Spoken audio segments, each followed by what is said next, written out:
So close. Hey, folks, thanks for tuning in to the BAMP podcast. And we're here on the inaugural episode of our Bad Batch reaction show with Star Wars superfan Joe Brannigan. How you doing, Joe? Doing well. How are you? I'm all right. Got a treat for you, Joe. We're a high production value, high quality kind of podcast, so we have intro music. So brace yourself. Hang on.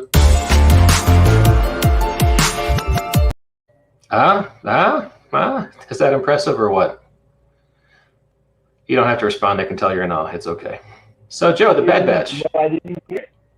I didn't hear it? Oh. Okay, I'll listen to it when you do the recording. I'll leave a reaction in the comments. All right, no worries.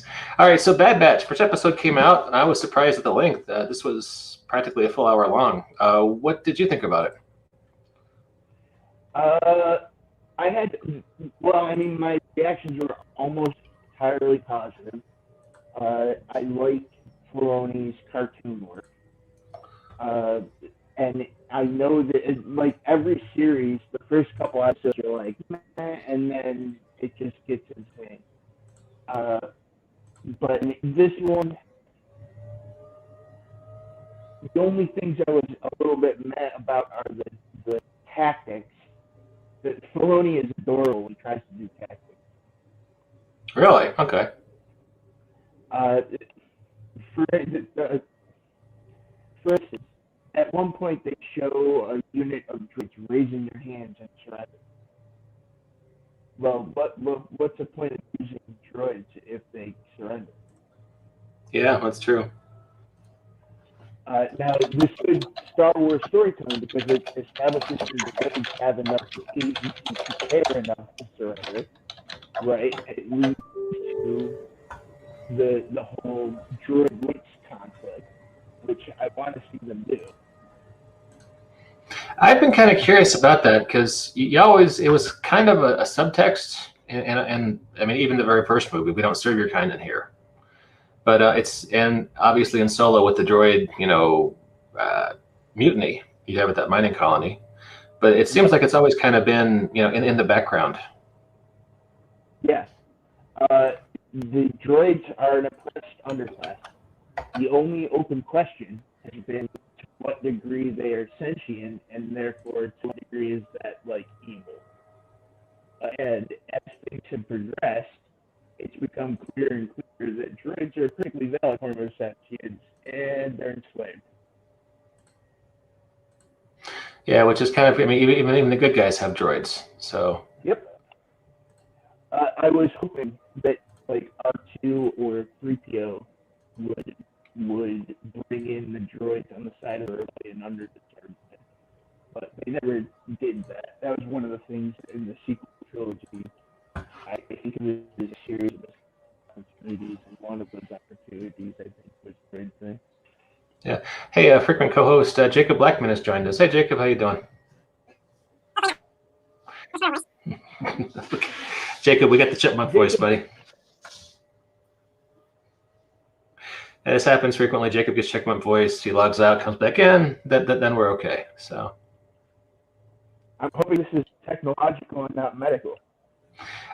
Indeed it is, sir. Indeed it is. It just some kind of quirk with the internet provider there in Oklahoma. So, did you? Whether they do all the things. I mean, to come back to the actual cartoon that we were talking about, they do all of these things Star Wars combat that I don't like, but it's fine because it's still cool. Like, they do hose and pose, like the guy that gets up and lays into his weapon, and they run in and punch droids, and they do weird things with knives where knives are somehow more effective than the gun that they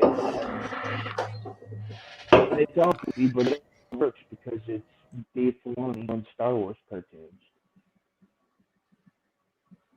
Yeah, I mean, it's a universe where laser swords are a viable defense against, multiple foes with blasters. So it's, They almost developed a language of ground combat in the same way they developed a language of starfighter combat. And the language of Star Wars starfighter combat makes no sense at all, like outside of its own rules. But and I think Star Wars ground combat does the same thing. Like you can shoot at somebody in Star Wars with a blaster, and no force, no nothing. They can just dodge out the way if they're straight up cool enough.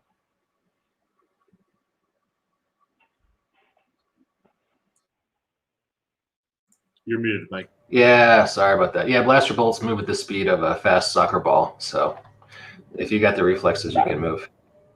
About 130 miles an hour is the number I remember. We're a little faster than a major league speedball. So, Jacob, what did you think, sir?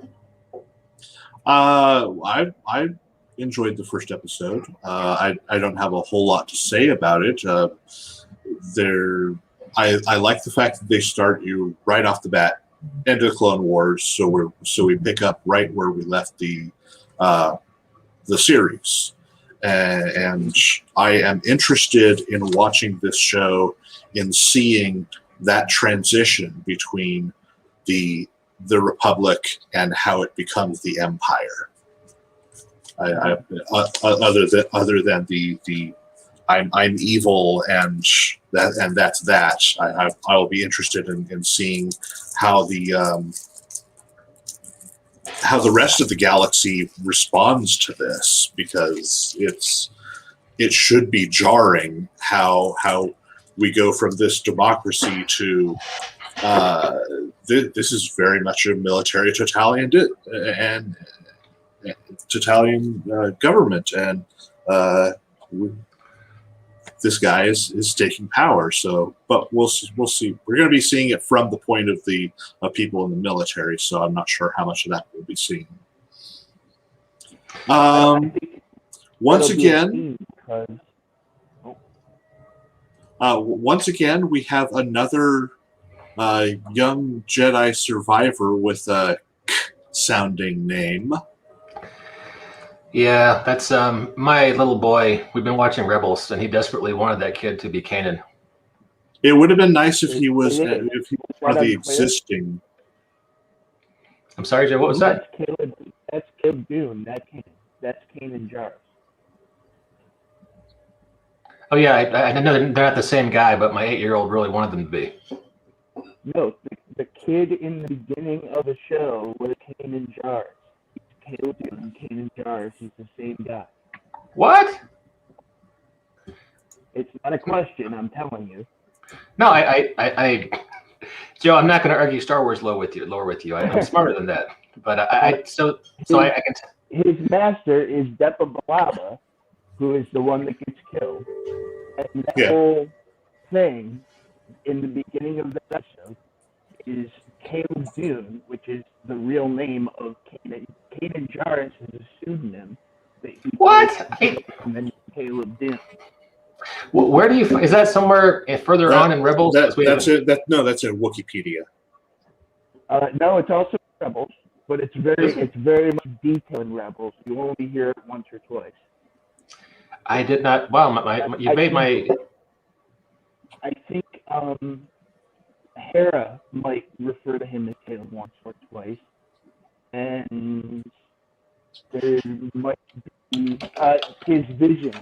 When he has a vision and the Inquisitor is talking to him, he might refer to him as Bud. But, it does come up, but only as a detail. I did not know that, but wow, you just made my son very happy. Your nephew. So yeah, that's good. That's pretty cool. All right. So any surprises, any cameos that really excited you guys, or are we still kind of in a wait and see mood on this one? No, nothing that was surprising. We knew that Tarkin was going to show up based on the trailers, so it's always cool to see Tarkin. But I'll be interested in finding out more about Omega and what she's about.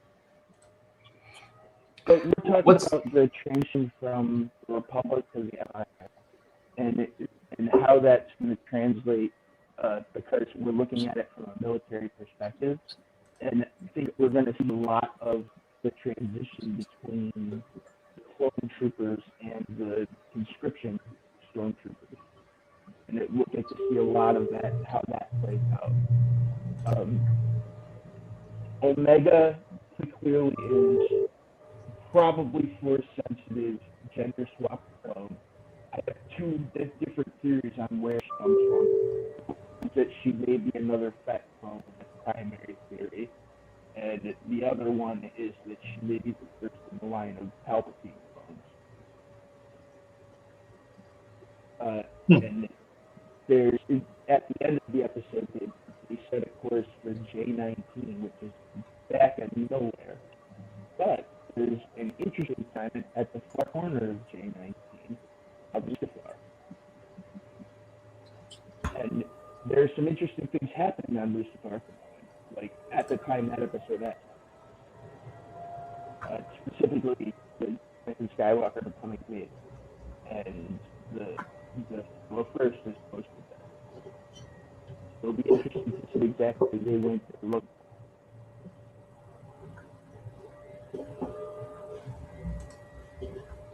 Well, yeah, I'm interested to see where we go from here. I liked the episode. I was into it. I wasn't as fully hooked as I wanted to be, I guess. But it's the first episode, and I'm guessing we probably have 5 or 6 of these coming. So yeah, I when I initially saw these characters in Clone Wars, I had a suspicion that it was what do they call that?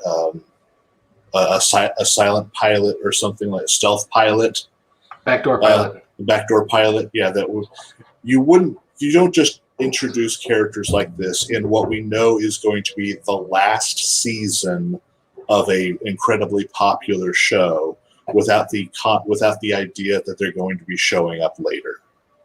Yeah, because there were these. When I write about it in the Facebook group, I was referring to it as Clone Wars season. And they know that. That's why they did the Clone Wars and then it burns away.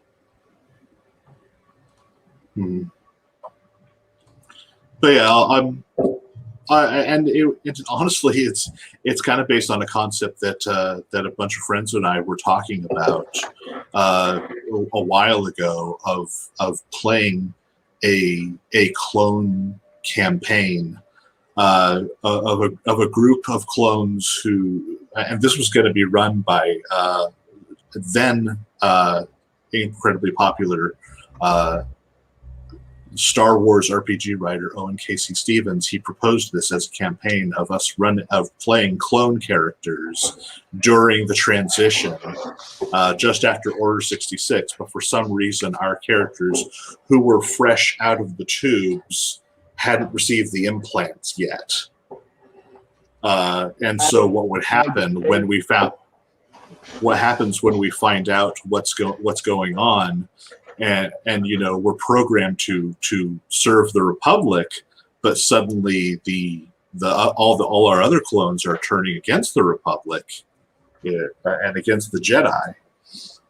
And what would happen? And some of us were saying, well, we'd go and get ourselves genetically modified so that we no longer look all the same.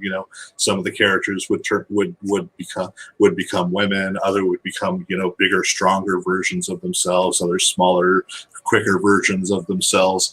I think it was an interesting that idea got sideways, created into what has become the Bad Batch. You see there's a lot of parallel development. And that idea before Owen was talking about it was Karen Travis doing Republic Commando in the Imperial Commando. That was a series of novels back in the late 90s.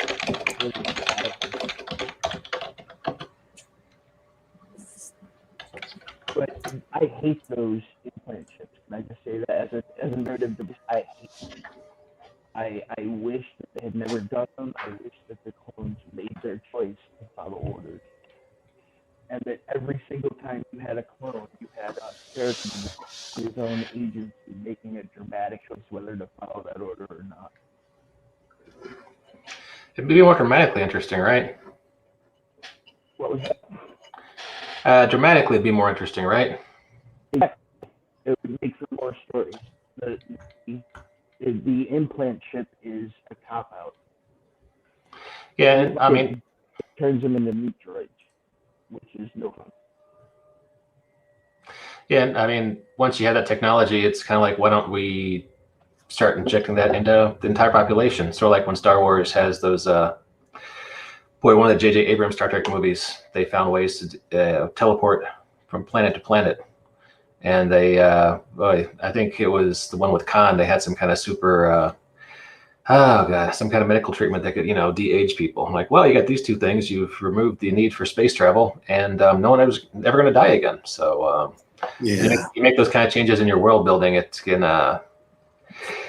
either create huge plot holes or, Yeah.